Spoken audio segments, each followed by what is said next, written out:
Buenos días. El día de hoy nos toca revisar el tema de rehabilitación en la patología del lenguaje.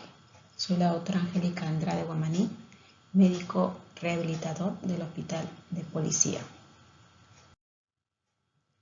Tenemos que empezar a definir qué es comunicación.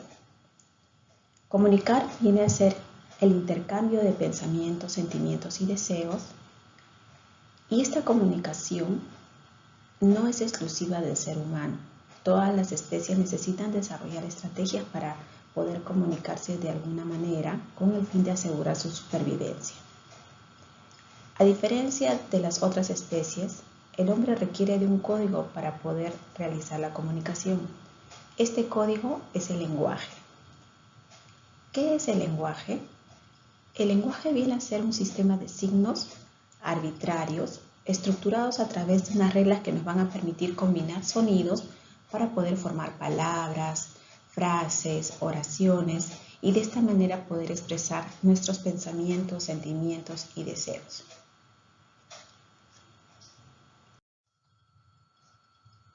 En cuanto a la patología del lenguaje, esta va a ser relativamente frecuente. Va a tener una prevalencia de más o menos el 5 al 8% en los preescolares y el 4% en los escolares.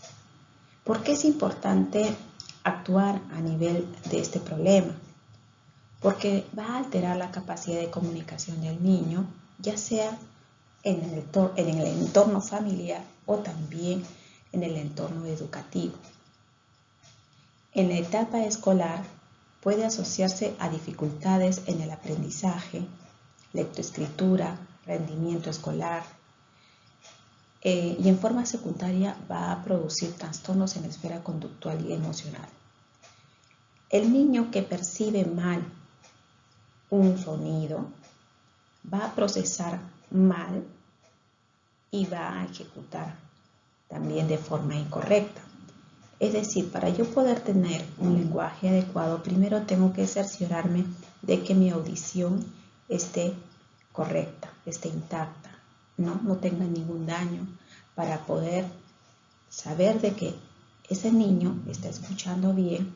Entonces la palabra la va a procesar de forma adecuada y la orden o la instrucción que se le ha pedido va a poder ejecutarla también de forma adecuada.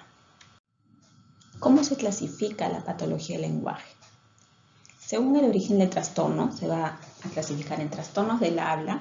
Aquí van a estar aquellas alteraciones en la articulación de las palabras, ya sea en la articulación propia, en la fluencia o en el ritmo. Dentro de este grupo van a estar aquellos que van a generar trastornos en la articulación, como son la dislalia, la disglosia, la disartria. Aquellos que van a generar trastornos en el ritmo y la fluencia, como es la espasmofemia o tartamudez, el farfulleo o habla taquilálica, la bradilalia.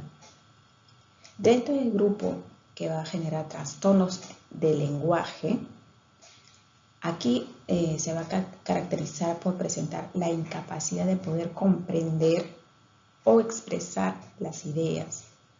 Pueden clasificarse en expresivas y comprensivas. Por ejemplo, el retraso simple del lenguaje, la disfasia, la afasia.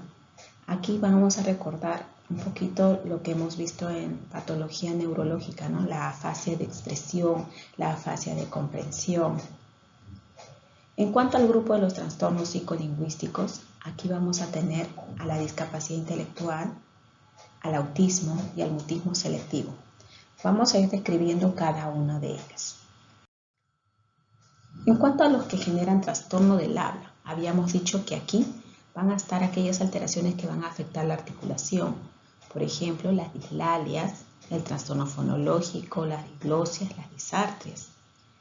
Aquellos que van a alterar la fluidez y el ritmo de la expresión, la taquilalia, la bradilalia y la disfemia. Aquellos que van a producir alteraciones en la voz, aquí tenemos la disfonía o la rinofonía. Entonces, ¿qué es la dislalia? La dislalia viene a ser aquella incapacidad o dificultad para poder producir uno o varios fonemas sin que exista un daño orgánico o neurológico que lo justifique. Se va a a tratar de una alteración fonética. ¿Cómo se va a manifestar? ¿Cómo lo vamos a detectar? Vamos a encontrar dislalias de omisión, de sustitución, de distorsión o de inserción de fonemas. ¿En qué consiste? Una dislalia por omisión va a ser aquella en la cual, al pronunciar una palabra, como vamos a ver en el ejemplo, el niño quiere decir zapato y en lugar de decir zapato dice pato o apato. Entonces está omitiendo la pronunciación de fonemas. Si el niño quiere decir salida, pronuncia lida. Entonces, como su nombre lo dice, está omitiendo la pronunciación de algunos fonemas. En lo que corresponde a la dislalia por sustitución, esta va a consistir en el reemplazo de algún fonema por otro. Por ejemplo, en lugar de decir rata, el niño dice lata. O en lugar de decir juega, dice jueva. En lugar de decir perro, dice pego. En la dislalia por distorsión, el niño va a pronunciar un fonema por otro. Por ejemplo, y además de pronunciar este fonema, va a alterar el orden en la estructura de la palabra. Por ejemplo, el niño quiere decir carro, pero dice cardo. En la inserción o adición de fonemas, la dislalia por inserción o adición de fonemas se va a caracterizar por incremento de uno o más fonemas dentro de una palabra. Por ejemplo, el niño quiere decir blanco, pero dice balanco. El niño quiere pronunciar la palabra tres, pero dice teres. Entonces, ¿dónde va a estar el origen de este problema? Va a estar en el déficit de la percepción y la discriminación auditiva y fonológica. Como les dije anteriormente, si el niño escucha mal, va a procesar mal y va a ejecutar mal la acción. Puede haber un déficit en la memoria auditiva y secuencial. Puede haber un déficit en las habilidades motrices de la esfera oral o también por desconocimiento del punto y modo de articulación.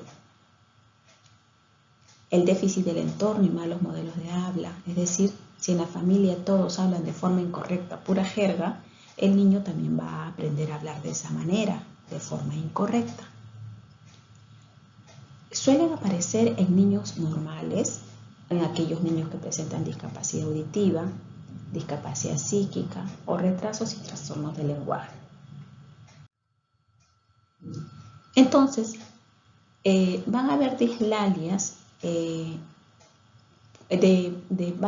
varios tipos, van a ser agrupados de acuerdo al fonema en el que va a tener la dificultad. Por ejemplo, cuando el niño no puede pronunciar de forma adecuada el fonema R, se llama rotacismo. Cuando no puede pronunciar la S y dice Z, eso se llama ceseo. Y así, cada alteración en la pronunciación de cada fonema va a tener su propio nombre. Los fonemas más afectados en el idioma castellano van a ser el fonema S, R, L y D. Vamos a tener dentro de los hitos de neurodesarrollo que el niño tiene que ir alcanzando la pronunciación de determinados fonemas de acuerdo a la edad. Por ejemplo, a un niño de 3 años yo no le puedo exigir que me pronuncie el fonema R. Eso lo va a ir consiguiendo conforme vaya madurando el aspecto del lenguaje en él. Se espera que un niño de 4 años pronuncie adecuadamente la mayoría de los fonemas y que un niño de 6 años ya los pronuncie todos de forma correcta. Cuando se produce una alteración en la articulación que va a dificultar la comunicación, es recomendable que el niño sea derivado lo más pronto posible para que pueda recibir las terapias necesarias y podamos corregir el problema.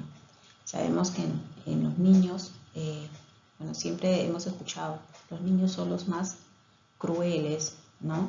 Y a veces entre ellos mismos se fastidian, ¿no? Y esto va a tener problemas en el desarrollo de los niños que presentan este tipo de alteraciones. ¿Qué es el trastorno fonológico?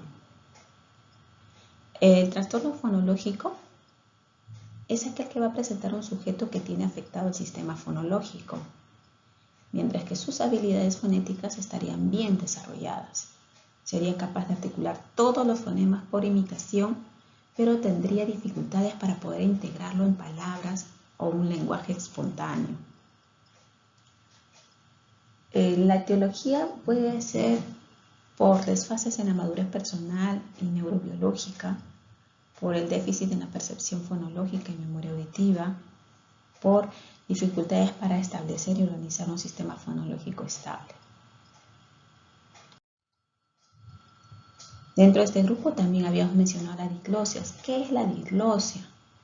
La diglosia viene a ser aquel trastorno en la articulación de los fonemas o de las palabras debido a alteraciones orgánicas, es decir, tenemos malformaciones que van a predisponer a que este niño la lengua no llegue a su punto de articulación de forma adecuada, o en todo caso hay alguna malformación, alguna anomalía justo en el punto de la articulación.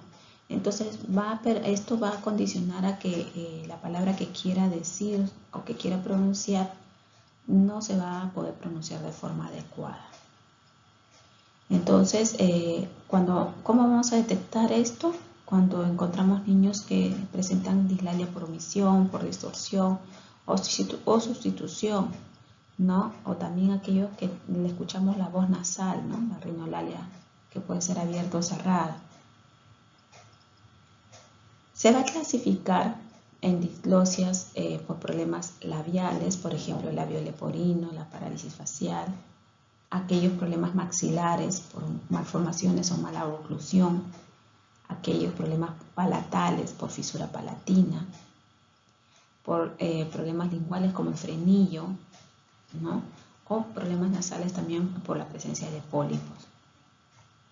Y como también vamos a ver en algunas personas que va a haber dislalias por problemas dentales, cuando no tienen las piezas completas, definitivamente va a haber una alteración en la pronunciación de las palabras. Entonces, a diferencia de la dislalia, que en la dislalia, recordemos de que ahí no hay daño orgánico, simplemente la lengua no llega a su punto de articulación, puede ser por inmadurez, por laxitud, ¿no? En la disglosia sí hay un problema orgánico, hay una malformación que me está generando la alteración en la pronunciación de los fonemas. Esto puede presentarse en niños normales o también en niños con malformaciones.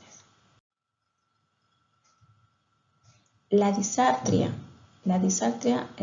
también va a tener daño orgánico de fondo.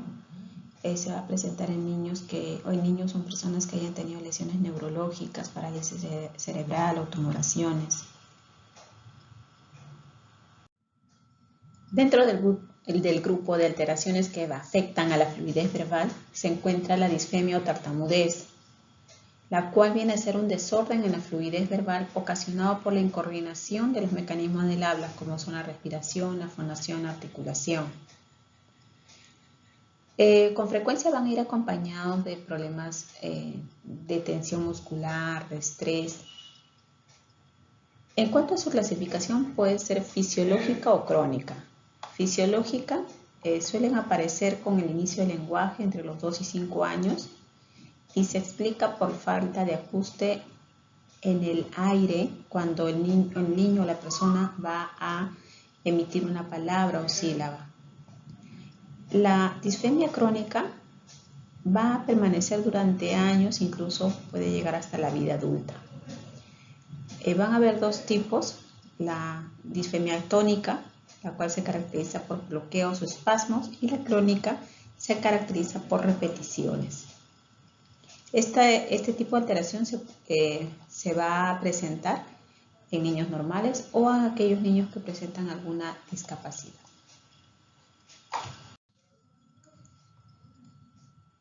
Otra alteración que afecta a la fluidez verbal es la taquilalia son la taquilalia y la bradilalia. La taquilalia viene a ser el habla rápido, precipitado, mientras que la bradilalia es el habla excesivamente lento. La etiología puede ser por precipitación en la conducta o, en el caso de la bradilalia, por alteraciones neurológicas, por ejemplo, posteriores a los ACV.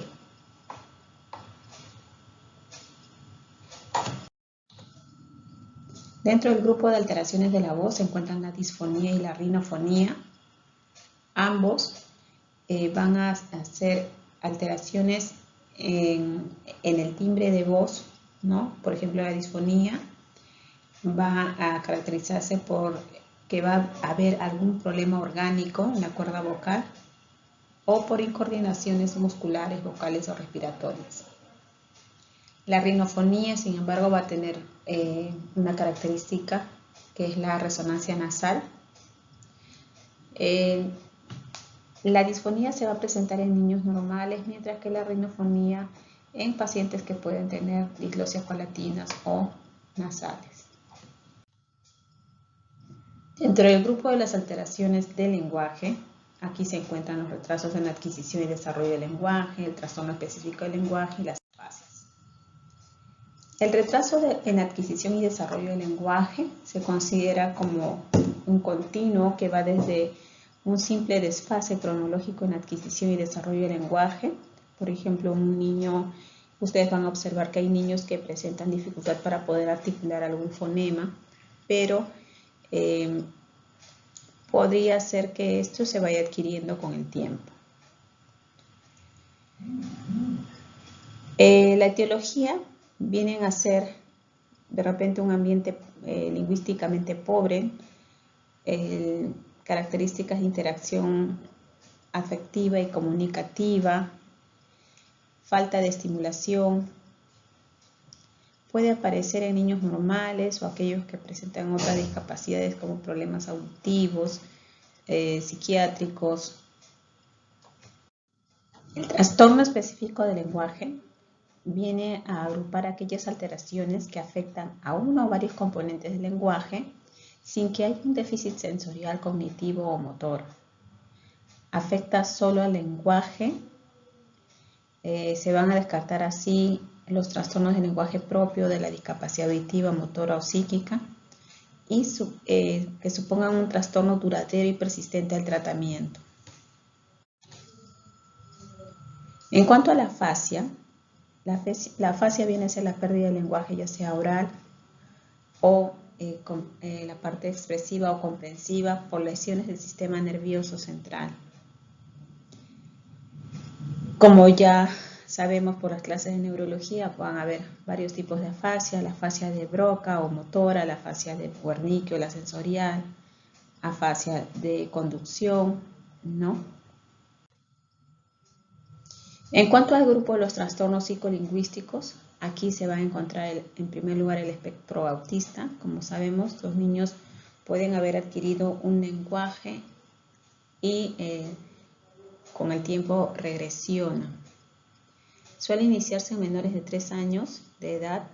Se caracterizan por una alteración en la interacción social del individuo con comportamientos compulsivos y rituales.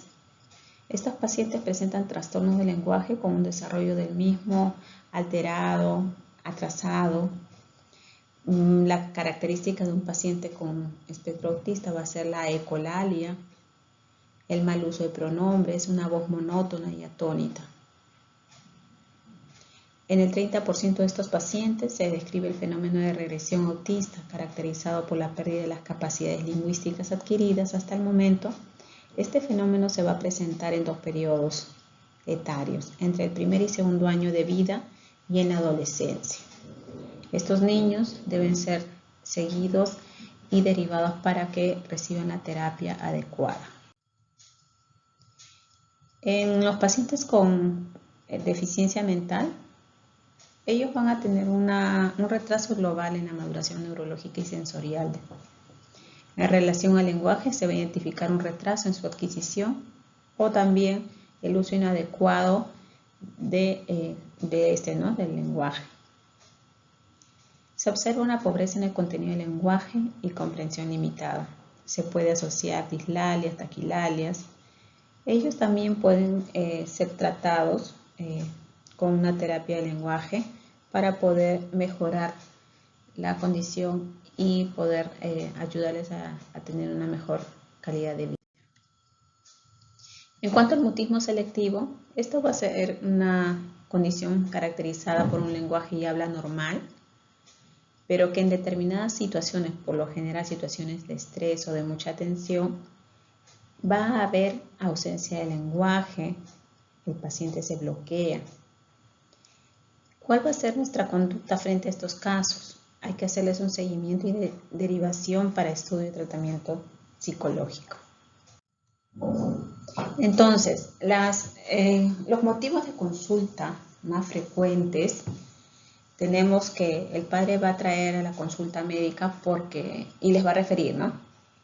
Mi niño no habla o está demorando en hablar. Mi otro hijo consiguió hablar más rápido que este niño.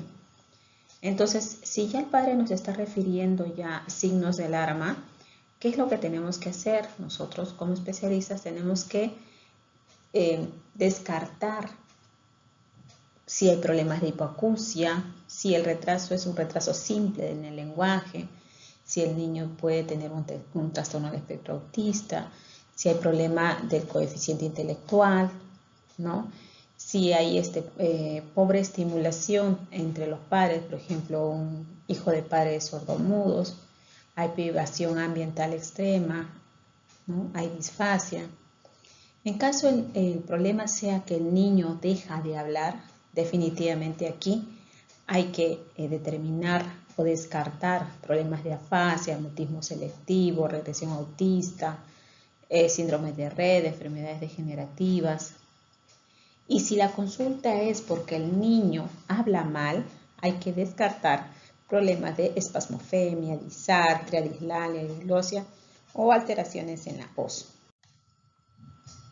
Los signos de alarma. En la clase de desarrollo psicomotor les habrán hablado sobre los hitos del neurodesarrollo. Entonces como papás y como médicos o especialistas, hay que estar al pendiente de que el niño consiga alcanzar sus hitos de neurodesarrollo a la edad que le corresponde. Entonces, a los 12 meses, si observamos que el niño no presenta el balbuceo aún, para nosotros ya es un signo de alarma.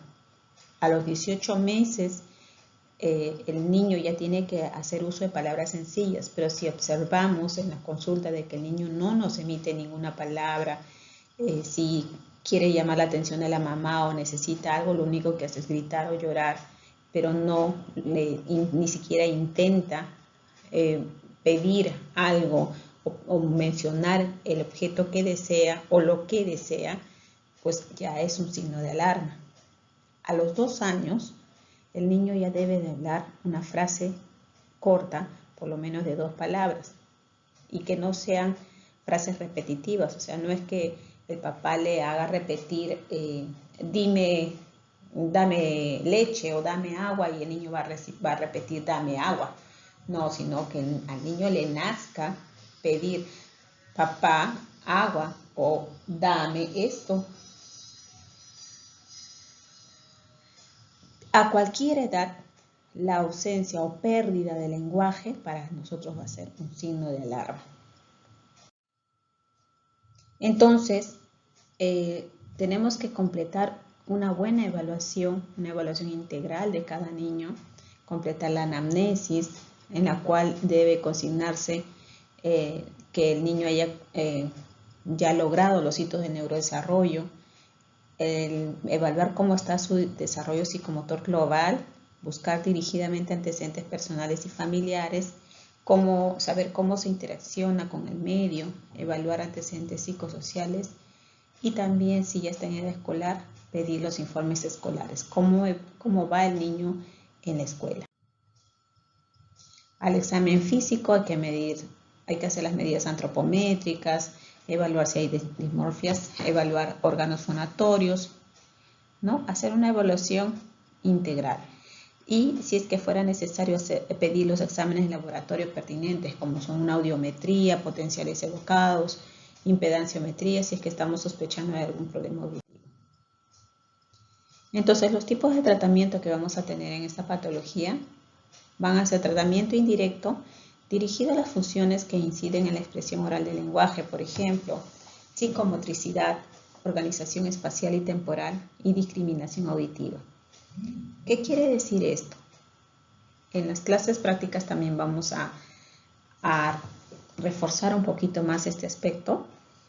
El niño, para que pueda adquirir un lenguaje adecuado, para que nuestros órganos fonatorios alcancen o tengan la fuerza para que lleguen a su punto de articulación, primero tenemos que haber logrado que este niño logre un buen desarrollo de la parte motora gruesa. Si la parte motora gruesa está adecuada, la parte motora fina va a tener un buen funcionamiento. La parte motora gruesa está en el tronco y la parte motora fina vamos a tener en la lengua, en las manos, en los piececitos. Entonces, definitivamente, si tenemos una parte motora gruesa que está debilitada, la parte motora fina también vamos a verla debilitada. Por ello, el niño que tiene problemas de dislalia, donde la lengua no va a tener la fuerza suficiente como para poder llegar a su punto de articulación,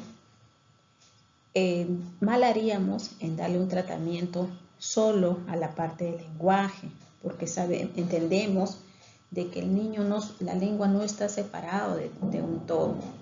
Esa lengua o la parte fonatoria forma parte de un todo. Entonces, si queremos mejorar correctamente, tenemos que hacer un tratamiento integral hacia su terapia del lenguaje, pero también mejorar la parte motora gruesa por medio de lo que es la psicomotricidad. Bien, en cuanto al tratamiento directo, esto va a estar dirigido a la articulación de cada uno de los fonemas y a su integración en el lenguaje espontáneo. Intervención. Entonces, lo que nos queda a nosotros es estimular la capacidad del niño para poder producir los fonemas de forma adecuada, reproducir movimientos y posturas, ¿no? Se le va a enseñar a comparar y diferenciar los sonidos. La estimulación de la coordinación de los movimientos necesarios para la pronunciación de los sonidos. Aquí están contemplados los ejercicios labiales, linguales, ¿no? Esto va a estar más a cargo de la terapista del lenguaje. Bien, eso es todo por ahora. Muchas gracias.